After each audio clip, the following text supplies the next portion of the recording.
The case of the vanishing heiress. It was a foggy afternoon in London when Dr.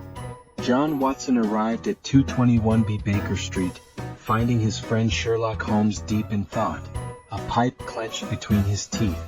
"Ah, Watson," Holmes greeted him. "You arrived just in time. We have a new case." Holmes handed Watson a letter. "Miss Eleanor Fitzroy, the heiress to a considerable fortune, has gone missing. Her guardian, Sir Andrew Latham, has requested our help. We must hurry to his estate in Surrey." Upon arriving at Latham Hall, they were greeted by the anxious Sir Andrew. "Miss Fitzroy disappeared 2 days ago," he explained. "We found her room in disarray, but there were no signs of forced entry. Her personal maid claims she saw Eleanor leave with a man." Holmes examined Eleanor's room meticulously. He noticed a faint scent of jasmine and a partially burnt letter in the fireplace. "Interesting," he murmured. "Watson, what do you make of this?" Watson examined the letter, which read, "Meet me by the old oak tree at midnight. Trust no one else." Holmes raised an eyebrow. "A rendezvous? But with whom?" They questioned the maid, who described a tall, dark-haired man with a scar above his left eye. Holmes's eyes narrowed. "I've encountered such a man before, Watson. Sebastian Moran, Moriarty's right-hand man." Holmes and Watson decided to investigate the old oak tree that night. As they approached, they heard hushed voices. Holmes signaled for Watson to remain silent.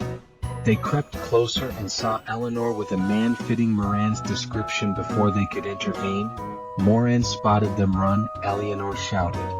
The two fled into the night, with Holmes and Watson in pursuit. The chase led them to an abandoned warehouse. Inside, Moran cornered Eleanor, holding a knife to her throat. "Stay back, Holmes, or she dies," he threatened. Holmes remained calm. "Moran, you won't escape justice. Release her, and I promise you'll face a fair trial." Moran sneered. "I'm not interested in justice." "I'm not interested in justice." Just then, Watson, unnoticed by Moran, approached from behind and struck him with a heavy beam. Moran collapsed, and Eleanor was freed. Back at Latham Hall, Eleanor explained her actions. "I was being blackmailed," she confessed. Latham Hall, Eleanor. "Actions blackmailed? Moran threatened to ruin my family's reputation unless I cooperated. I felt I had no choice." Holmes nodded. "Your bravery in coming forward will help bring Moran to justice. Sir Andrew, ensure she is protected and that the authorities are informed."